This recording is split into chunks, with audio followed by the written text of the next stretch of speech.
많은 전문가들이 22년 내내 뭐라고 했습니까? 94%가 매수를 주장했어요. 뭐라고 얘기하면서 주식 투자하라고 독려했는지 보세요. 금리 떨어진다, 주식 담아라. 환율 떨어진다, 주식 담아라. 그러면 22년 금리 올라가고 환율 올라가면 주식 담지 말라라고 조언했어야 되는 거 아닙니까? 경제에 눈을 뜨지 못하면 내가 누구에 이끌려 다니는지도 모릅니다. 그동안에 경험했던 그 경험, 그 공식을 그대로 대입하면 이 숙제가 풀리지 않아요. 안녕하세요. 지식인사이드 구독자 여러분, 경제 읽어주는 남자죠? 김광석입니다. 반갑습니다.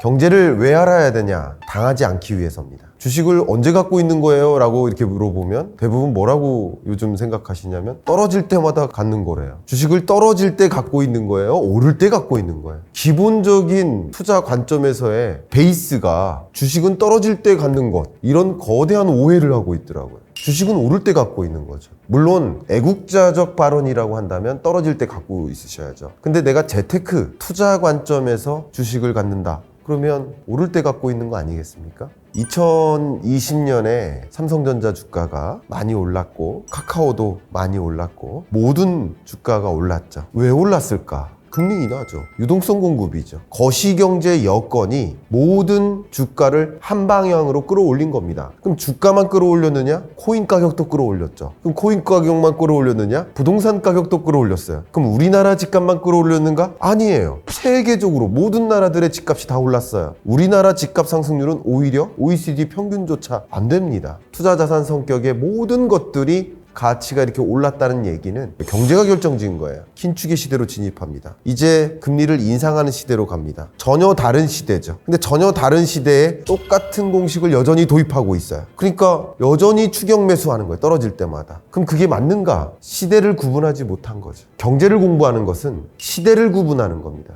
우리가 오늘 벌고 또 내일 잃고 오늘 벌고 내일 잃고 하는 방식의 투자 방법을 고수하는 것이 아니라 그냥 노후에도 건강하게 오래 살고 싶은데 경제적으로도 건강하게 오래 살고 싶은 그 나의 니즈를 충족시키는 게 자산관리 목표여야 돼요. 나는 정말 어떤 투자를 원하는가? 내가 왜 자산관리를 하는가? 내가 왜 경제를 공부하는가? 라는 것을 생각해 본다면 시대를 구분하는 겁니다. 2020년, 21년은 유례없는 팬데믹 경제 위기가 왔었고 팬데믹 경제 위기 속에서 경제를 살리기 위해서, 부양시키기 위해서 압도적으로 낮은 금리를 도입했던 시대예요. 돈의 가치가 현격하게 떨어지니까 돈이 이동합니다. 어디로 이동하죠? 주식시장으로, 부동산 시장으로, 코인 시장으로. 주가가 오르고 부동산 가격이 오른 거예요. 이게 뭐예요? 완화의 시대예요.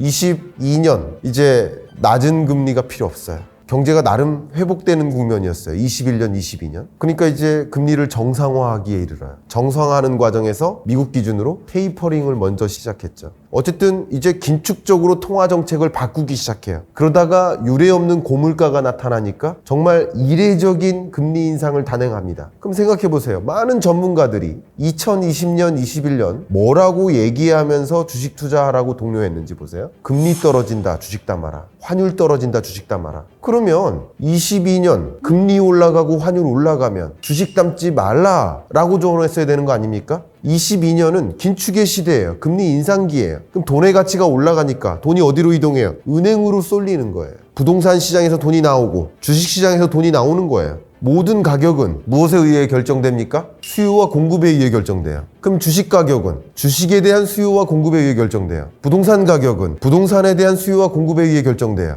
여러분의 인건비도 마찬가지입니다. 여러분의 임금, 여러분의 노동력에 대한 수요와 공급에 의해 결정돼요. 여러분의 가치를 올리면 어떻게 됩니까? 다른 사람과 비교할 수 없는 대체 불가능한 나의 역량을 개발할 때 나의 인건비가 올라가는 거예요. 돈의 이동을 보면 금리가 올라가느냐 떨어지느냐를 가지고 돈이 어디로 이동하는지를 확인할 수 있고 그 이동하는 것을 보면서 같이 따라가면 됩니다. 왜 돈의 이동과 역행해서 움직이느냐? 22년 한 해 주가 떨어질 때마다 주식 담으라고 했던 사람들은 돈의 이동을 관찰하지 못한 거예요. 경제를 공부한다. 경제를 공부하는 이유는 여러 가지가 있습니다. 이 영상에 난 모든 걸 담아낼 수는 없지만 경제를 공부하는 재테크적 이유는 돈의 흐름을 관찰하기 위함입니다. 돈은 높은 수익성을 찾아 끊임없이 이동한다. 반드시 기억해 주십시오.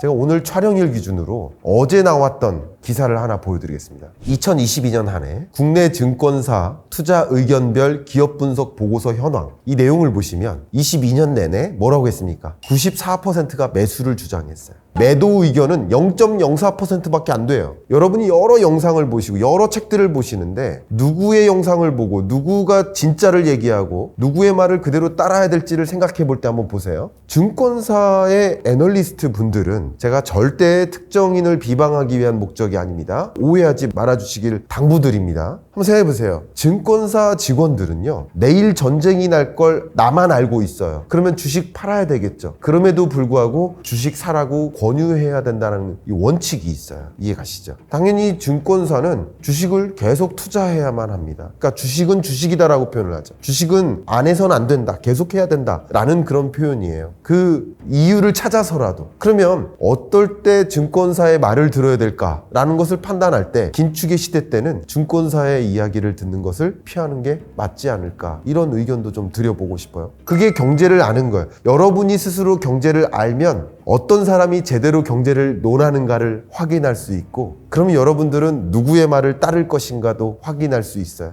제가 왜 이 말씀을 드리냐면, 이 영상을 보고 계신 분들이 경제 전문가가 아니잖아요. 저마다 하고 계신 일이 있잖아요. 어떻게 저와 똑같은 수준으로 데이터를 다 분석하겠습니까? 아니에요. 하시는 일이 다른 거예요. 다만 분석하더라도 보고 있는 게 달라요. 코끼리가 있으면 코끼리 뒷다리를 부여잡고 있어요. 코끼리 뒷다리만 보는 거예요. 주식이라는 뒷다리입니다. 어떤 부동산 전문가는 앞다리에 매달려가지고 코끼리 앞다리라는 부동산만 보고 있는 거예요. 근데 그 시대를 구분하기 위해서는 절대 부동산만 봐서도 안 돼요. 절대 주식만 봐서도 안 돼요. 떨어져 나와야 돼요. 수십 마리의 코끼리가 어디로 이동한지를 관찰하셔야 돼요. 그게 경제를 공부하는 거예요. 주식은 절대 경제가 아닙니다. 부동산은 경제가 아닙니다. 부동산과 주식은 경제를 구성하는 극히 일부예요. 경제학과 나오신 분들 혹은 경제학 대학원 나오신 분들 생각해 보세요. 학기 동안 아니면 졸업하시는 동안 주식이라는 전공 과목이 있었습니까? 부동산이라는 전공 과목이 있었습니까? 경제를 구성하는 극히 일부인데, 많은 사람들이 착각하기를 나 경제에 관심 있어요. 왜냐면 나 주식에 관심 있거든요. 주식에 관심 있다고 하셔야 돼요. 경제에 관심 있는 게 아니에요. 나 부동산에 관심 있어요. 그러니까 나는 경제에 관심 있는 사람이야. 아닙니다. 주식과 부동산은 경제를 구성하는 극히 일부다. 그래서 경제를 알아가는 것은 숲을 보는 것이고, 오히려 산 꼭대기로 올라와서 돈의 이동을 관찰하는 것이죠. 근데 돈의 이동을 관찰하지 않으면 반대로 해당 종목만을 지켜보는 그런 경우에 놓이게 되기 때문에 우리가 돈의 이동을 관찰하는 것을, 그 기회를 놓칠 수가 있죠. 그래서 여러분은 경제를 알으셔야 됩니다. 그래야 진위를 판단할 수 있다. 또 단적인 증거를 한 가지 더 들어보겠습니다. MZ세대 여러분들이 20년, 21년을 경험하면서 집값이 폭등해요. 주가도 폭등해요. 결국 누가 다쳤습니까? 네, 집 없는 자들이 다쳤죠. 그것을 앞에서 목도하면서 우리 밀레니얼 세대들이 나 집 가져야 되겠다. 영끌에서도 집 갖자. 근데 그때까지는 금리가 쌌거든요. 그리고 그때까지는 계속 집값이 오르는 걸 봤거든요. 그러니까 지금 2년 동안 금리 싸고 집값 오르는 걸 보고 이제서라도 집을 가져야 돼 하면서 영끌에서 집을 갖기 시작하는 거예요. 근데 안타깝게도 21년 끝자락부터 집값은 떨어지기 시작하고 금리는 치솟기 시작해요. 만약에 여러분들이 앞으로 경제가 어떨까요? 라는 그 질문에 대해서 답을 좀 찾아보려고 노력하셨다면 그때 부동산을 사셨을까? 내 집 마련을 하셨을까? 하는 생각을 저는 해요. 만약에 적어도 금리의 향방에 관심이 있으셨다면, 경제는 계속 순환합니다. 계속 순환하니까 20년, 21년에 경험했던 그 경험과 22년, 23년의 경험은 완전히 달라질 것이기 때문에 그동안에 경험했던 그 경험 혹은 그동안에 이용했던 그 공식을 그대로 대입하면 이 숙제가 풀리지 않아요. 그럼 계속 경제는 순환하니까 어떻게 순환할지를 봐야 돼요. 지금까지 금리가 낮았는데 앞으로는 금리가 오를까라는 것을 그냥 질문만 던져봤다면, 정말 대부분의 이코노미스트들이 21년 중반부터는 금리 인상하는 시점이 온다라는 것을 다 예견했었어요. 자, 그러면 적어도 금리의 향방만을 알았다면 내 집 마련을 그렇게 뒤늦게 시도하지 않았을 것이다 라는 생각을 한 가지 하고요. 그래도 내 집 마련은 해야 된다라고 생각하셨다고 하더라도 변동금리로 대출받지는 않지 않으셨을까? 고정금리로 대출받지 않았을까? 금리의 향방만 알았다면. 이게 경제를 알아야 하는 재테크 관점에서의 이유입니다. 경제를 모르면 당하기 때문입니다. 1568년에 만들어진 작품인데요. 내용을 보시면 이 블라인드, 한국말로는 이제 소경이라고 하죠. 눈먼 자, 장님 이런 표현을 씁니다. 소경이 4명의 소경을 이끌고 있죠. 그러면 이 4명의 소경은 어떨까요? 내가 제대로 된 사람에 이끌려 가는가를 구분할 수 있어요, 없어요? 없어요. 그리고 그것을 이끄는 자도 본인도 몰라요. 소경이 소경을 안내한다. 여러분이 경제를 모르면 소경이 되는 것이고, 경제에 눈을 뜨지 못하면 내가 누구에 이끌려 다니는지도 모르는 겁니다.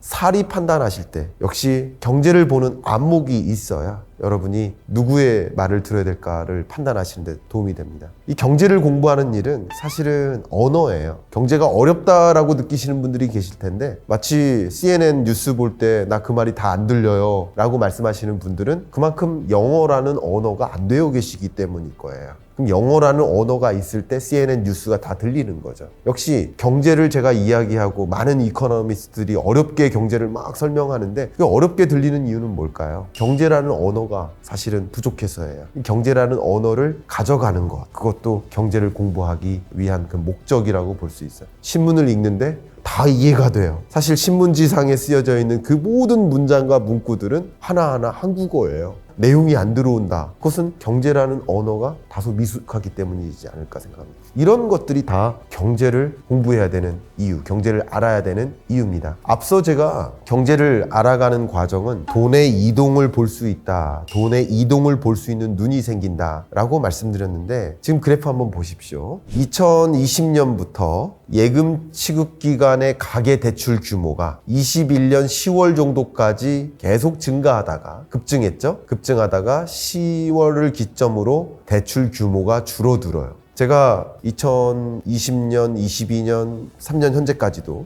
2,000조 가계부채 문제를 가지고 자꾸 지적을 하시는데, 가계부채 2,000조 총량의 문제가 없다. 근데 이런 얘기를 하면 굉장히 많은 악플이 달려요. 왜냐하면 많은 사람들이 2,000조 가계부채가 터질 것처럼 폭탄 그림을 상상하시면서 그렇게 세뇌받았기 때문에 정말 2,000조가 터질 것처럼 이해해요. 총량의 문제가 아니다. 가계부채 규모는 오히려 줄어들 수 있다. 왜냐하면 금리가 올라가면 올라갈수록 사람들이 어떻게 해요? 빚 갚는 데 집중해요. 그리고 높은 금리로 대출받기가 어려워요. 그래서 총량적 문제는 사실 없다. 가계부채 규모는 오히려 줄어들 수 있다. 이런 말씀을 꾸준히 드려왔는데, 보시는 것처럼 가계대출 규모는 금리가 올라가면 올라갈수록 이자 상환 부담이 가중되는 것이지 가계부채 규모는 오히려 줄어들어요. 가계부채 문제의 본질이 무엇일까? 그 본질은 갚을 수 없는 빚의 문제입니다. 고소득층일수록 가계부채 규모가 더 커요. 저소득층일수록 가계부채 규모가 작아요. 근데 고소득층, 고자산가, 이들이 갖고 있는 그 부채가 정말 터질까? 그렇지 않습니다. 돈을 이용하는 거예요. 금리가 높을 땐 돈을 이용하지 않아요. 금리가 낮을 때 돈을 이용하는 거예요. 2,000조의 문제가 아니라 사실 고위험군이라고 하는데, 갚을 수 없는 빚, 갚을 수 없는 빚은 무엇일까요? 생계형 대출인 거예요. 저소득층의 대출은 몇백만 원, 이 정도 수준의 대출입니다. 근데 생계비를 마련하는 그 목적으로 대출을 의존하는 거, 소액대출. 근데 소액대출 금리가 주택담보대출보다 훨씬 높죠. 그러니까 투자형 대출은 금리 부담이 상대적으로 약하고, 금리가 올라가면 투자를 안 하는 선택을 하는데, 저소득층의 생계형 대출은 금리가 올라가도 의존할 수밖에 없어요. 오히려 금리가 올라가면 올라갈수록 빚을 갚기 위해서 또 다른 부채를 마련해요. 부채의 악순환의 고리에 빠져 있어요. 이 비중이, 이 고위험군이 대략 5% 정도 됩니다. 그래서 2,000조의 문제가 아니라 100조의 문제다라는 것을 강조한 적이 있었는데 악플이 쏟아지더라고요. 왜냐하면 여러분들이 그러니까 2,000조 가계부채 폭탄 그림, 이런 썸네일이라든가 기사 제목에 익숙해져가지고 그게 맞다라고 판단하시는 거예요. 사실 그게 아님을 여기서 확인할 수 있지 않습니까? 돈이 이동하는 거죠. 또 돈의 이동, 제가 지금 드리는 이야기의 목적은 이겁니다. 예금은행 총수신 보세요. 금리가 올라가면 올라갈수록 어때요? 예금은행 총수신액, 저축이 늘어나죠. 돈은 이렇게 이동하는 겁니다. 돈을 이동시키는 게 나일까? 슈퍼개미일까? 슈퍼개미가 돈을 움직입니까? 아닙니다. 돈을 정말 움직이는 사람들은 몇 천억입니다. 몇 천억. 자, 이런 거대한 돈은 어떻게 움직일까요? 금리에 민감하게 반응합니다. 생각해보세요. 몇백만 원의 돈은 금리에 민감하게 반응하지 않을 수 있어요. 어쩌면 몇 천만 원의 돈도 금리에 민감하게 반응하지 않을 수 있어요. 그러나 몇 천억의 단위, 그 정도의 돈은 금리와 매우 민감하게 반응합니다. 금리가 올라가요. 저축만 해도 5%를 벌 수 있어요. 그런데 굳이 주식 투자해가지고 0% 수익률을 목표로 투자하겠습니까? 그렇지 않아요. 돈의 이동을 보시는 거예요, 이게. 돈의 이동을 결정짓는 것은 몇 억, 몇십억이 아닙니다. 이렇게 돈의 이동을 보시면 그런 식으로 금리가 올라가면 올라갈수록 예금, 저축액이 커져요. 그러니까 주식시장에서 돈이 빠져나가고 은행은 돈은 많이 벌고 증권사는 어려운 거예요. 22년에 그런 모습이 전개됐던 겁니다. 이 돈의 이동을 보는 것이 바로 경제를 보는 것이고 그 경제를 보는 데 있어서 또 핵심적인 주제가 바로 금리예요. 금리와 주식시장 간의 관계가 있는지를 한번 확인해 보겠습니다. 큰 틀의 그림을 한번 그려보십시오. 자, 그래프 보시면 금리와 주가 간의 관계가 있습니까? 없습니까?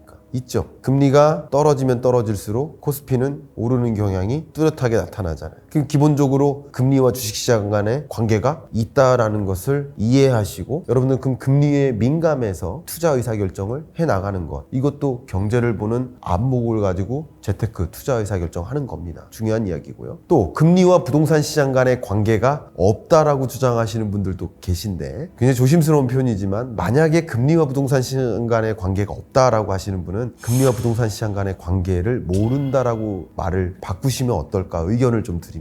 왜냐하면 많은 대중들께 이 부동산 전문가라고 타이틀을 걸고 방송이나 유튜브 영상에 나와서 금리와 부동산 시장 간의 관계가 없다라고 강조를 하면 그 말이 정답인 양 많은 독자분들이 오해를 해요. 근데 그것은 잘못된 정보고 차라리 없느니만 못해요.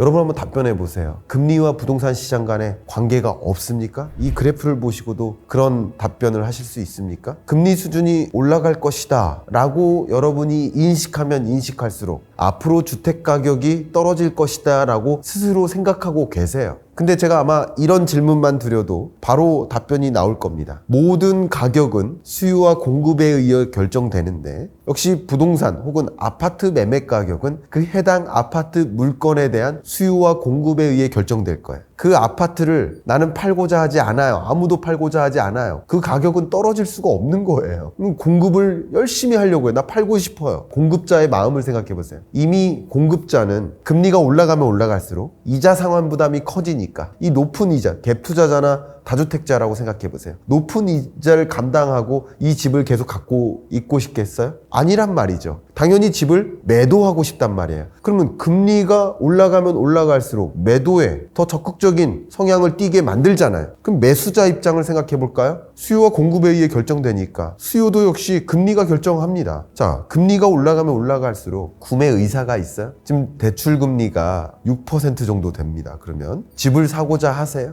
특히나 6% 대출 금리를 감당해서 이 주택에 투자를 한들 주택 가격이 6%만큼 상승한다면 그러면 이제 나머지 비용이 없다라고 가정해 볼게요. 세금이라든가 뭐 중개 수수료라든가 이사 비용이 없다라고 가정해 보고 6%로 대출 받아서 투자할 사람이 있습니까? 근데 금리가 더 올라가면 어떨까요? 더 투자하고 싶지 않죠. 내 집 마련하고 싶지 않죠. 구매 의사를 부정적으로 자극해요. 두 번째, 구매 여력입니다. 이미 구매 여력을 판단하는 지표 House Affordability Index라고 HAI라는 지표가 가장 중요한 구성 항목 중에 하나가 바로 금리예요. 주택담보대출 금리. 왜냐면 내가 가계소득이 한 400만 원 됩니다. 그러면 400만 원 수입이 있는 자가 나 그래도 이자를 월 100만 원씩은 갚을 수 있어요. 나 그 정도 능력은 돼요. 그래서 그 정도 능력으로 집을 삽니다. 대출 받아서. 그러나 금리가 올라가서 이제 200만 원을 갚아야 돼요. 그 정도 능력은 되세요? 그 정도 능력은 안 된다는 말이에요. 금리가 올라가면 올라갈수록 이자 상환 부담이 커지니까 실제 집을 구매할 만한 여력이 축소돼요. 둘 다 갖춰져야 돼요. 지금 이 두 가지 지표는 수요세를 결정짓는 20여 가지 변수 중에 그냥 두 개만 소개해드린 것 뿐이에요. 근데 금리의 영향을 받잖아요.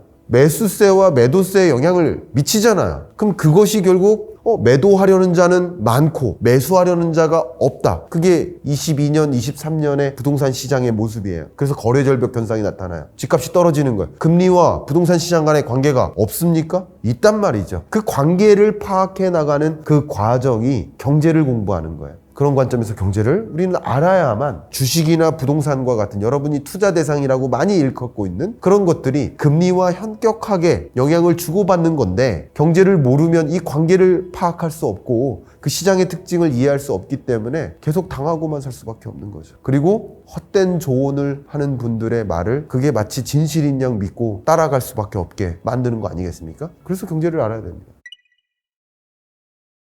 금리를 왜 인하하는지, 왜 인상하는지 그거부터 아셔야 됩니다. 제가 뭐 간략하게만 소개해 드려야 되니까 말씀을 이렇게 드리겠습니다. 마치 가장 쉽게 설명드릴 때 저는 이래요.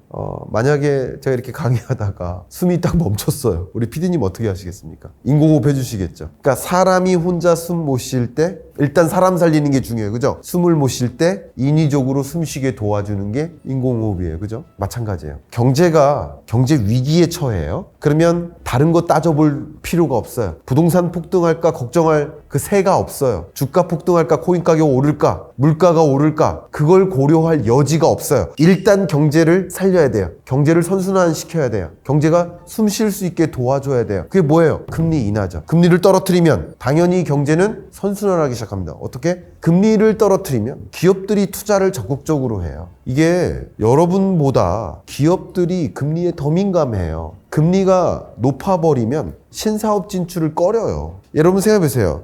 금리가 예를 들어 제로금리예요. 그럼 대출 받을 때 부담이 없죠. 그러면 1% 수익성을 목표로라도 그 신사업 추진할 수 있지 않겠습니까? 맞아요. 근데 금리가 올라가 버려요. 5%예요. 대출 받는데 5% 금리를 이자를 상환 부담해야 돼요. 그러면 그 기업 입장에서 5% 수익성을 향해서 신사업을 진출하겠습니까? 안 돼요. 그러면 기존에 하던 사업 중에 5%가 안 되는 사업들은 어떻게 될까요? 정리해야 되겠죠. 그래서 생산 설비가 줄어드는 거예요. 애플이 아이폰 14 생산 계획을 철회하죠. 여러 가지 이유 중에 하나가 바로 금리예요. 결국 금리가 높아져 버리면 생산 설비를 늘리고 뭐 내구재를 생산하는 기업들은 더 그런 거죠. 생산 설비 용량, 뭐 공장을 더 짓는 거예요. 그러려면 대출을 껴야 되거든요. 채권을 발행해 가지고 자금을 마련해야 돼요. 그럼 자금 마련하는 비용이 커지니까 그 비용 부담보다 낮은 수준의 수익성을 제공하는 사업은 제외 대상이에요. 그러니까 금리가 올라가 버리면 구조조정이 일어나는 거예요. 반대로 금리가 낮아 버리면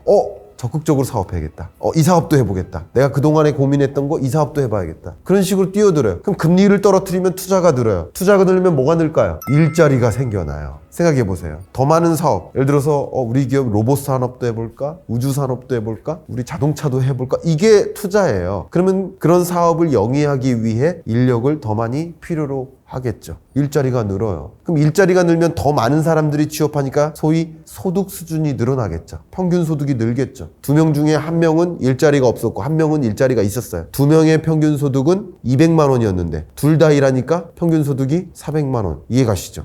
그러니까 소득 수준이 늘면 뭐 하고 싶어져요? 또 소비하고 싶어져요. 그러니까 소비하고 싶어져요. 그럼 소비가 늘어나요. 그럼 기업들은 뭐예요? 더 적극적으로 투자하고 싶죠. 이게 뭐예요? 경제가 숨 쉬는 거예요. 경제가 숨이 멈출 때 숨 쉴 수 있도록 도와주는 게 금리 인하다. 경기 부양책이다. 그 금리를 인하시켜서 경기를 부양시키는 데 집중하는 시대. 그걸 완화의 시대라고 정의 내리면 됩니다. 돌아가 볼까요? 2008년 글로벌 금융위기 왔을 때 경제가 파탄이 났죠. 미국 경제가 정말 어마어마하게 무너졌습니다. 그럼 경기를 부양시켜야 되죠. 금리를 적극적으로 인하합니다. 완화의 시대가 온 거예요. 역시 2020년 팬데믹 경제 위기 왔을 때 이 경제 위기로부터 극복하기 위해서 금리를 제로 금리로 끌어내리죠. 이게 역시 또 완화의 시대인 거예요. 근데 완화의 시대가 왔다가 마치 인공호흡 해줘서 사람이 이제 숨을 쉬어요. 제가 숨을 쉬어요. 그럼 이제 어떻게 합니까? 숨 계속 쉬는데 계속 인공호흡 할 거예요? 인공호흡을 멈춰야 되죠. 마찬가지예요. 경제가 이제 선순환하네. 낮은 금리 아니어도 선순환하는 모습이네. 라는 것을 만약에 판단했다면 그럼 어떻게 하고 싶어요?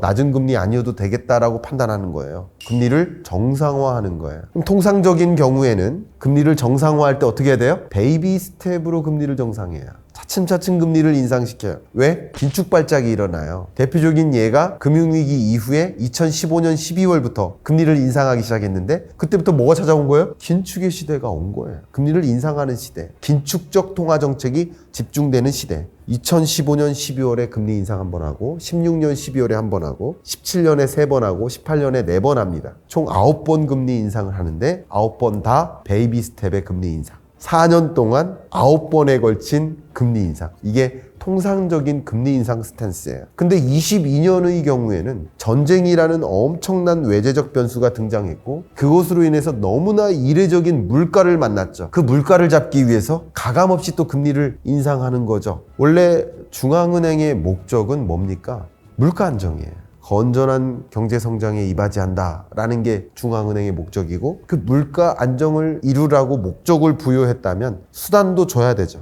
그 수단이 뭡니까? 그게 금리예요. 그게 통화정책이에요. 그 금리를 누가 결정해요? 중앙은행이 결정해요. 많은 대중들은 중앙은행의 마음을 자꾸 오해해요.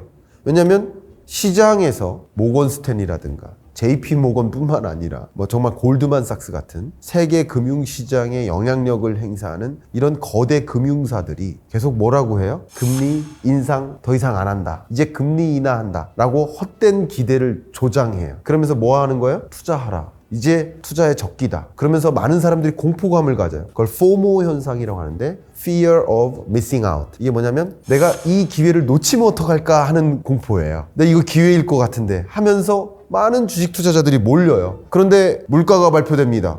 아직 안 잡혔네. 파월이 뭐라고 해요? 물가 잡기 위해서 계속 끊임없이 금리 인상하겠다 라는 얘기를 듣고 놀라죠. 파월의 경고를 듣고 희망 고문이었구나. 기대, 실망. 기대, 실망 계속 연거푸 이루어집니다. 그래서 주가가 나름 오르다가 물가가 발표되거나 FOMC 회의 이후에 파월의 어떤 기자회견이나 회의록이 공개될 때마다 다시 주가가 떨어져요. 헛된 기대였구나 또 떨어져요. 제가 꾸준히 말씀드리는 게 파월의 마음을 읽어라 라고 드리는 이야기의 핵심도 바로 그겁니다. 결국 금리는 누가 결정해요? 모건 스탠리가 결정하는 게 아니에요. 골드만삭스가 결정하는 게 아니에요. 그리고 앞에 말씀드렸던 것처럼 금융사에서 이게 헛된 기대를 조장하지 않으면 또 안 돼요.